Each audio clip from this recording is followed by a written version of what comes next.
Hello and welcome back for another video here on FPLcrisp. In today's video, we're going to be looking at our lineup team selection heading into game week 29. But before then, a quick look at how game week 28 went. 37 points in total. We saw our captain Harry Kane get a goal. Martinelli also came out with a goal. And aside that, every other person came out with 2 points or 1 point except Martin, who provided an assist for Harvey Barnes in their game. And we also saw Haaland deemed fixture in the game week 28. Now heading into game week 29. Our team is as follows. Ramsey starts in goal as always. Karen Trippier will be having a double game week against Man U and West Ham. The West Ham fixture will be away while the Man United fixture will be at home. We've seen once or twice when Newcastle did offset the balance of the Premier League Big Six. The game against Arsenal, they came out with a 0-0 draw, and that could actually be happening against Man U. Something we'd love to see our Newcastle assets getting a clean sheet. However, it's quite a conundrum knowing that we have Rashford in our team, but we'll get to that later. Pinnock also is in our team. He came into the team because of his double game week back then, which he did deliver, and now he has another game week. We'll be hoping Brentford can deliver the goods. We know Brentford has conceded 6 in their last 10 games, which is quite phenomenal. They've been on a roll. Let that continue, and that's what we'll be hoping. Also, we see Ben Chilwell in our team. Ben Chilwell didn't perform attacking wise in this game against Everton, which was slightly rare, and of course, we saw him get a goal in the previous game week, and also he's capable of getting a clean sheet in his game week this time around. Faces Aston Villa at home before facing Liverpool also at home. First leg, Liverpool-Chelsea ended up with a 0-0 draw. So there are a lot of possibilities and ways this game could end. Now, looking straight into our midfield. Odegaard, Mitoma, Martin, Rashford, and Martinelli are in contention. But for now, we do see Martinelli drop to the bench, although that could be changing to Odegaard if you ask me. And we know Arsenal will be having a single game week as opposed to every other midfielder we'll be having in our team. James Maddison also is in the team. If Leicester is to change around their season, now is the time they have to do so. And one of the people that can help them do that is clearly James Maddison. This game week is quite an easy one for them if you ask me, as opposed to playing tougher teams. They face Crystal Palace and Aston Villa.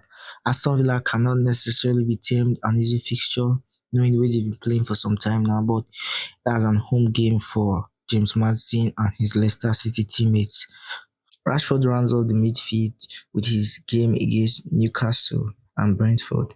We do see him likely going to be out with a knock, but there's a chance that he's going to play in the game week, as although we've not heard anything from his coaching staff or anything for now, but we'll be hoping for the best. In impeccable form, we've seen what he has done in recent game weeks, and we'll be hoping he can continue in these couple of game weeks coming. Harry Kane will be our attacker this game week. We recently heard Conte has departed from Tottenham. We'll bid him farewell, and we'll also be knowing that Harry Kane, being in his top form, may not be swayed by coaching staff decision to get the goals as we've seen, but we'll be keeping a close eye on him to know what we'll likely be doing based on who will be taking over from Anthony Conte. Ivan Toney also have a double game week against Brighton and Man U this game week. He has amassed 25 game week points in the last 4 game week.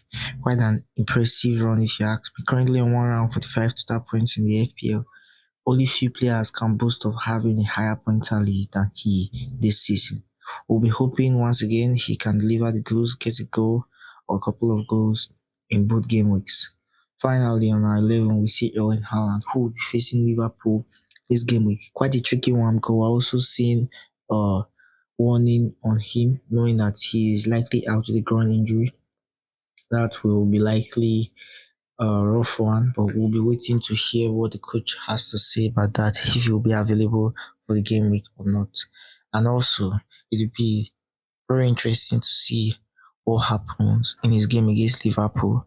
As we know, in their first game, they were not able to score a goal against Liverpool. Yeah, Liverpool won the game 1-0, or this could be revenge time. Who knows? Our bench sees Ward, Martinelli, Estopinian, and Bontman. Question is, do we activate the bench boost or do we wait for future double game weeks from players? Saying that our bench is not as strong as we might have hoped, or we're having more on that. We'll be discussing more on that later. What likely transfers will be bringing in this game week?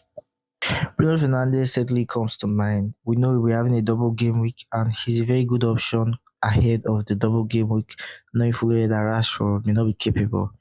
Bruno Fernandes has contributed 8 goals in the last 12 game weeks where he has featured. He's second for attempted assists so far since the restart of the Premier League. Another person that comes to mind to transfer in is Luke Shaw, as we'll be targeting Man U assets ahead of their double game week. And we also see they have a double game week in week 34, and they have games yet to be scheduled. And likely options to be leaving the team this time around could be Martin Odegaard and probably Pinnock, who are likely candidates to be leaving the team.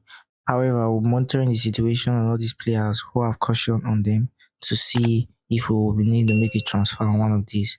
This is all for today's video. If you did enjoy the video, leave a like. Don't forget to subscribe for more content here on FPLcrisp. Goodbye for now.